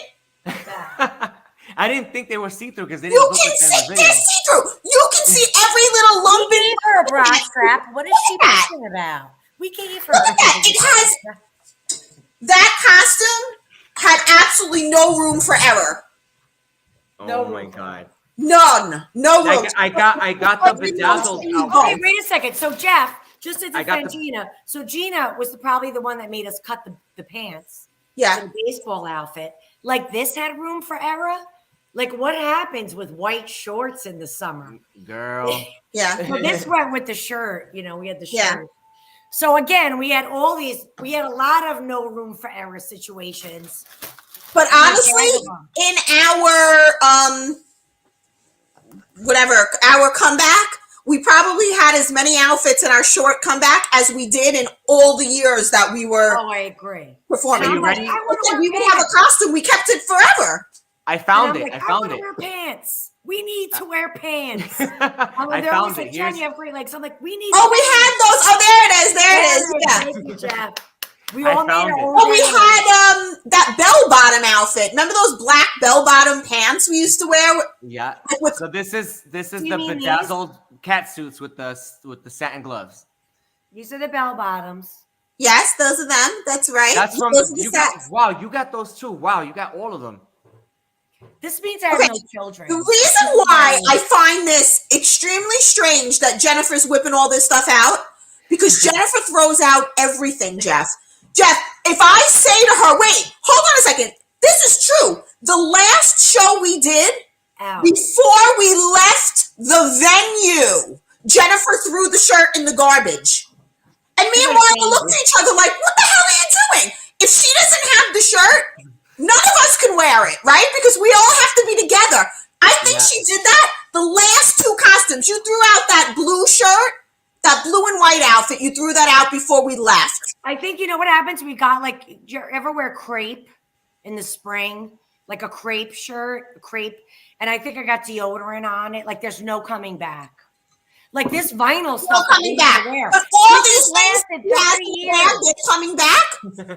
She kept these things from 1992, but she doesn't have the last. Like, listen, no, wait. I do have. Let me get exhibits. Jeff doesn't have all the time for the new outfit bag. Yeah. Okay, but you do. You're a big outfit. But I have to say they don't make the outfits they used to. But when we started to go recently, like Gina's right, and we had our newer stuff like we had before outfits, but you know, now we wear like yellow and like bright blue, and like there's just like one deodorant stain. And I'm like Messy Marvin from like I can't get in and out. So at that point, I just like, I'll get another feature. Right in the garbage. Right in the garbage you go. So, but I guess we'll say they don't make them like they used to anymore. But we still that is true. Said, fans, that is true. We have 5 outfits yet to be premiered, and we all really. Yes, we have the red outfit, girl gang. How do you even remember that stuff? You're I'm looking forward. Hopefully, I'll be able to see you guys live to see these outfits as well. So now I got another question. So, what are you? I mean, besides doing the concerts today and doing the circuit, the club and concert circuit with the freestyle acts, what are you guys up to today? And I know Jen, you've done some acting, and in the past, and then what else are you guys up to today? And I think thank you, Jeff. My acting career was very brief. No, I was a female MC, so for many years I had my own mobile DJ company where like those energetic people that explode on these events. And I taught dance for many years, but I'm in legal now. So I'm actually have a career in the legal industry in New York, and I volunteer raising, socializing guide dogs for blind people. So I'm on my we're getting our dogs very early in the morning, my 25th and 26th guide dogs, but I'm in the home socializing. So this beautiful background that I created for you guys tonight, I made you a fire and candles. Tomorrow will be filled with puppies and newspaper. So I get the little tiny puppies. And I know one of your questions, Jeff, I'll jump ahead. If anybody, Jeff will give you our Facebook and social media. You could see all my pictures live tomorrow. I'm getting Harlan and Hero, and hopefully there will be future guide dogs to the blind. And that's really, I love that. And I also do yoga, and I'm now learning acro yoga, which is really that Jennifer, the time of your life pose where she jumps and he catches her. You kind of do that kind of stuff. And I am in a class with very young people, and it's kind of funny because I'm always like, hey, it's Jen, the older chick. I'm gonna be on like YouTube, so invite your moms. And I'm gonna shout out to my yoga acro family. And my new 2 moves I want to learn is something called washing machine, where like this person like puts me on their feet, and so it's kind of cool. It's like putting fear aside, using your physical strength, and allowing another person to launch you into acromania, and being untrained in acrobatics and still untrained. So that's really, for me, I wasn't lucky enough to have children, so I think I put all my mommy energy into my friends, family, and being a mom. Even though I haven't mothered a child, I've mothered many, and I want to be a mentor and mother to anybody I can, and just be the best person that I can, and the most successful boss bitch until I'm ready. Yeah, right. Yes. I'm a boss. Gina, you're up. And Gina. Well, I work in a hospital downtown Manhattan, and that's where I spend mostly all my time. So my new audience, or my patients. That's awesome. I don't aspire to do anything in the entertainment field at this time, not even a tiny bit. I'm not gonna lie, Jeff. I don't even miss it. So there goes that question. A fan just asked if there's any new music from Laissez Faire in the future. No. So you guys will just do your shows from time to time when it comes. Well, I don't think. I mean, I know some people want to hear new music for us, but I would love Gina and I have both put out material after Laissez Faire as solo artists, and honestly, I think the glue that holds this group together is the dynamic of the 3 of us. Like no one's interested in just the Jen show, and no one's interested, in just for some reason. Well, I did actually pretty okay. No, I'm saying Ariel did had a nice run and continues to. Yeah, so I mean, and I have opportunity to do other music outside of the group, but it so just isn't anything I want to put energy in. I also have 3 boys who I'm a big my biggest question every day is really what I'm making for dinner. Like I put more energy probably into that than anything else, and I wouldn't have it any other way at this point. Yeah, and also Gina's lucky enough to have an in-house producer living in her house. Like, if her husband, hello George. Yes. Yeah, if my husband was a producer, there might be a very different outcome for me. But my husband's a rock drummer, so we do some rock stuff together. But I think that's cool because you guys have that access. Plus, everybody knows in the music and dance music world, they know who you are. I think that if Gina would be up to it in the future, if her mind changes, I think it'd be dope if you guys did like even just like a 1-track release just for fun, like a new modern dance track, and just did it. And it doesn't have to be freestyle. It could be it's something. Not like I don't ask her every 3 months. So no, let's keep it real, Gina. Jennifer has not lost her motivation at all. She has not. Jennifer is motivated for all 3 of us.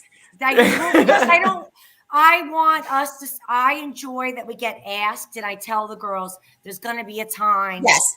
So Jennifer is definitely, so yes, there's a couple of remakes that I actually have, I'm thinking of doing, but like, speaking I have of remakes, career, and I have a huge volunteer career and a huge career, and there just seems like in our adult life there isn't any room for it besides the stuff that we've already done. And but besides that, I think there's so much new music and so many, like, I don't know, does anybody really want to hear? That's what I was saying, like, Gina, that's what I was saying. No disrespect to Ariel, that I don't think the need. No, but I'm not like putting us down or anything, but I think we had our place. You know what I'm saying? I don't know. Absolutely. Besides Jeff, I think you and maybe Violet. Yeah. 2 people that would want to hear it. Like if we could record in Spanish, we would, but we don't speak Spanish. Like something like that. I think people would like to hear, a 1-shot single. I think, and you guys have the access to producers. Your husband's a producer. Yours as well. So I know they're different genres, but I think that there's room to be creative. I mean, you still all look great. You still sound great. You still can move great. Hello, it's not over yet. I do have a dream to write a Christmas carol, because Christmas music is just limited. All right, Christmas song. Okay, I've never heard you talk about this Christmas thing, and this is the second time in this interview that I've heard about the Christmas thing. So you heard it here first. If Jennifer sets her mind to something, it usually happens. So Jennifer would like a Christmas song, and that perhaps may happen. I actually do. I actually write. But it's funny because when you're in our group, right? You start writing, and we actually wrote. We would be waiting for them to, Gina and I and Marlo. We actually did a lot of the lyrics sometimes on the album. If Joey was missing something, he'd be like, "All right, I need one more line," and we were waiting. So we would actually do a lot of writing. But I enjoyed writing music, so I do write. But I can't say I write well. I write like I play guitar.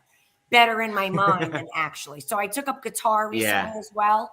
And I thought I was going to be, Sheryl Crow. I sing and dance and come on. Well, oh my God. It was just not, I may try the ukulele or the keyboard. You're funny. So I'm not, I love trying new things during pandemic. I signed up in my local town for 5 new things.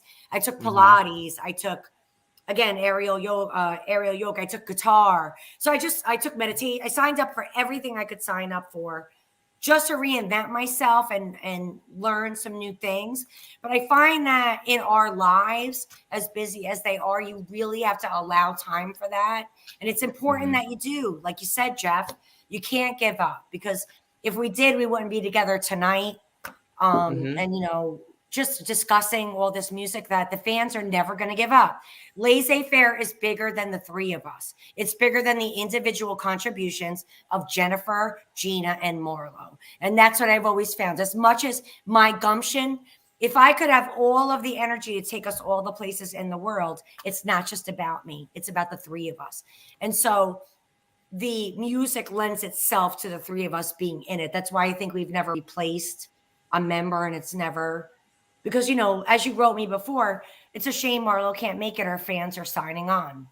So I think that as talented as the 3 of us are, and Marlo's also very talented in her own way, there's just something about the blend of the 3 of us that gives freestyle gold. Now, what's a mention, what we could do outside of the freestyle world individually.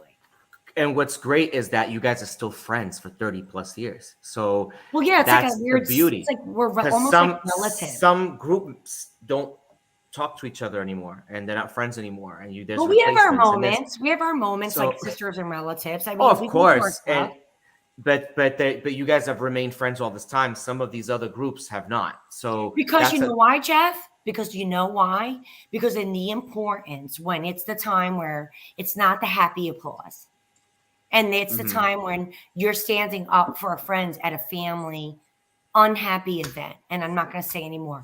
Who's going to come out for you when your girl comes out for you? So we have our fights. We do. And I'm not going to, we talked about this before with another interview I did. I have to be honest. We have our moments. But when life shows up and it's not good, that's when we're like, you know what? She might have wore your shirt that day. Or, I'm just I'm trying to minimize the fights. You know what I mean? She might have told you this, or she's upset with you because you came on strong. But no. When the shizzle hits the fan and it comes to family emergencies or health emergencies, this trio's thickest. That's it. We don't care about the stage. That's when the stage doesn't count. It's about the three girls that grew up together. The three girls that grew up from Gina was 16, Jennifer was 19, and now I'm over half a century. I don't tell people my age, but and now we're all the same age. Well, I shop at Forever 21. So I always said to Gina, I'll go, I went to Forever 21, but I'm Forever 21 times 2 plus 9. Oh, here he goes again. Wait, Jen. Frozen. Yeah. No, on the chin. It's the chin. Oh, it's the chin. Yeah, chin. Wait, wrong. Did I get the right one? There. Frozen on the chin.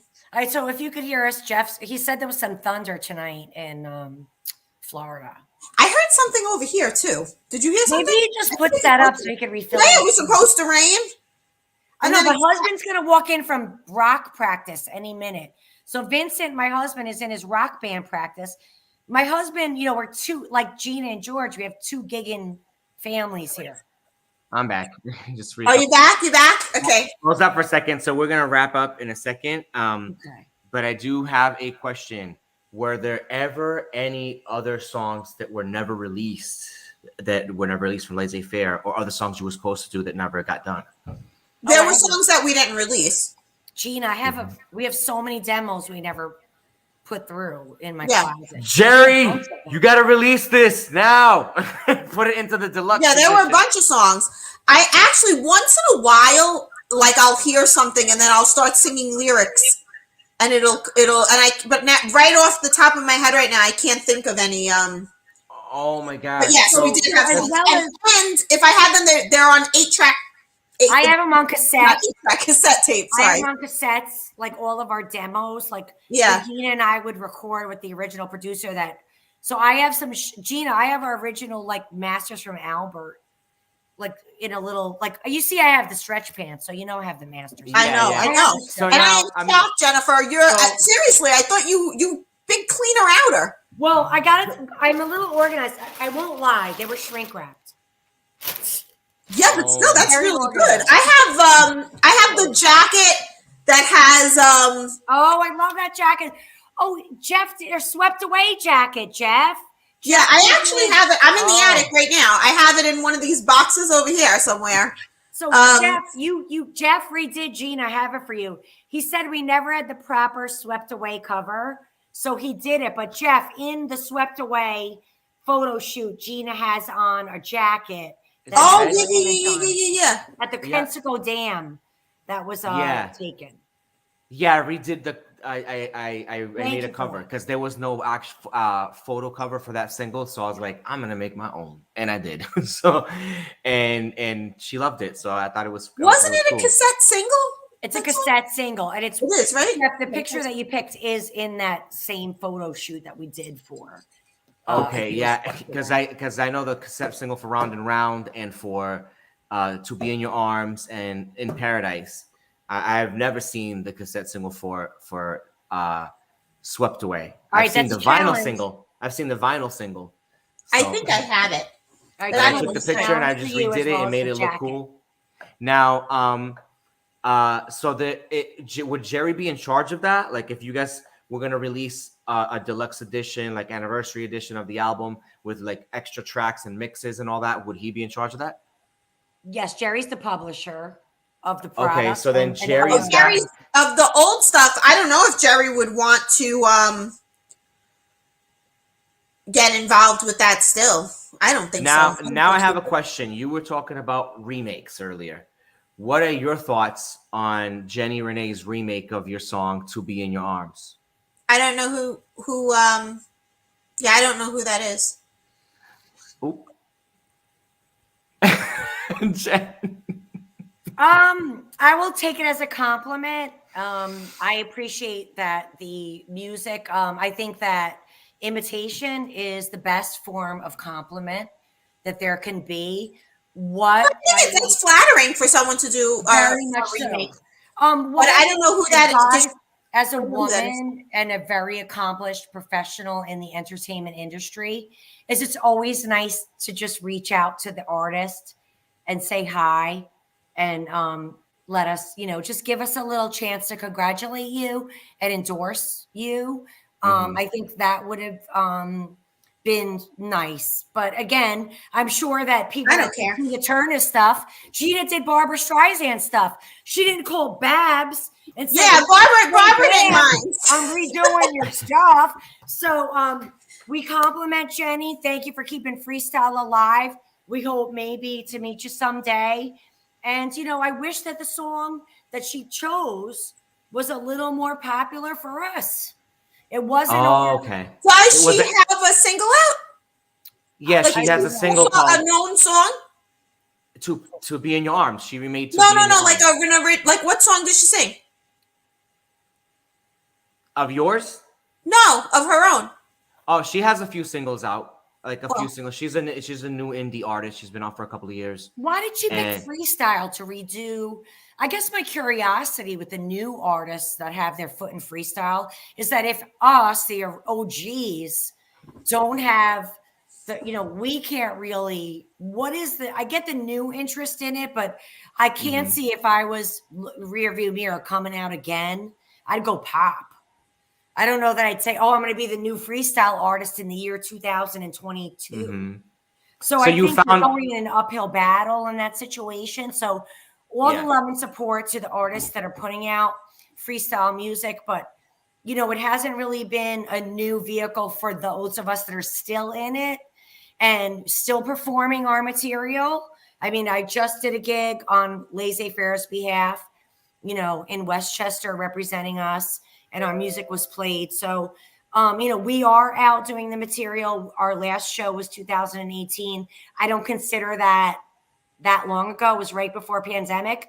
And actually the last show that we did, I got my COVID shot in the same location. So we are relevant. I would like to see the new artists really do their own material and invite us to collab. Did either one of you have COVID? Jeff, did you have anything? I went 2 years without it. So I traveled everywhere. And I didn't get it until last month. So I had it. You did? Yeah, I had it last month for like a month. So, it was not the best thing, but I didn't get it as bad as other family members and friends who've had it. So thank God, it wasn't too bad. But it did a little number on me, but it wasn't as bad as it could have been. So I'm grateful for that. And we are too. Good. Oh, thank you. And so what was I going to say is that, so you were like kind of curious. It's like, why would they choose To Be in Your Arms instead of like In Paradise or something like that? I did briefly speak to Jenny and a while back, and she said that she always loved that song. She always loved your song. Well, thank you. And that I think that she did try to reach out, or she tried to, they were trying to get in. It was a struggle to get a hold of the publishing and whoever, and the address wasn't matching up, or I know it was like a big spectacle. What do you call it? It was a mess. And they were like trying to like get a hold of stuff, and it was hard to come by because a lot of the stuff was outdated, stuff that was on record.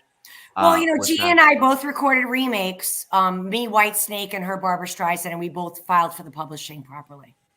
So, it doesn't make a difference to me. You got to file. You got to, as you know, publishing is publishing. So Jerry will speak more about that. Again, Gina and I did not write our material. We performed vocally our material along with Marlo. So we were not the writers or the owners. But since, you know, we do write our own things and, you know, George writes his own stuff and has gotten awards. Many, I think Gina won, he won some Grammys and he's still on. We're also in Paradise. He didn't. He didn't run any Grammys. Oh, I'm sorry. But he's on, like, Gina, let's shout out. Jeff, before we close, can we talk about the fact that, you know, In Paradise is still on Studio 54, Larry Flick and Demi Valentino. Thank you. Still on K104. Thank you, Paulie Fever. Yes, thank you to everyone who still Gina, supports please the record. Shout out George's electronic material and where we could hear that. Gina, George's stuff is on. I heard you. I don't know what to say. I think it's the electronic. He's gonna say. Yeah, because we're closing it real quick. All the time. He does stuff on I don't really know. I'll be honest with you. I'll ask him it. All the time. Like he's on stuff with stuff. I don't know where though. Now I'll say this for those of you asking for Laissez Faire's Instagram and Facebook, their links are below in this video, so they're already put up. They're there. I put them up, so they're ready to go. They before we even went live, so it's there. It's in the comment. It's in the description. And one last question is, who came up with the name Laissez Faire? And then Jerry answered. Good question. Jerry Salerno. That is a Jerry Salerno question. And Jerry said, I named the group. And then Bond Court said, Jerry did, not Vinny, at the Park Diner with Dr. Wu. Okay, thank you. Dr. Wu. Where's the Park Diner? And did they have Gina's disco fries? Yeah, and Marlo says disco fries. So Jerry came up with the name. This is the last comment, and we're gonna close out. And Marlo says also, thank you all for the support. And okay, so the name came up. Jerry came up with the name. Do you guys know anything behind why he chose this name? Well, Laissez Faire means hands off, and that was the name of our album. And you know, 3 girls, hands off. I don't know where he came up with that, but keeping in mind that you had a legal group that all went into law afterwards. So Laissez Faire is also a term that they use often. So you know, I'm assuming that it came somewhere from that, but he'd be able to tell you better, because if I heard the story, I probably forgot by now. Yeah. But Jerry's sharp as an arrow. So is he commenting on it? He just said that he named the group. He hasn't responded yet in the comments. Well, next time we just have to have Jerry show up. He's got to. I know, and that's why I was like, yeah, if we could. I want to see his Barry Gibb. He's got to come in with Barry Gibb. It's very Saturday Night Fever.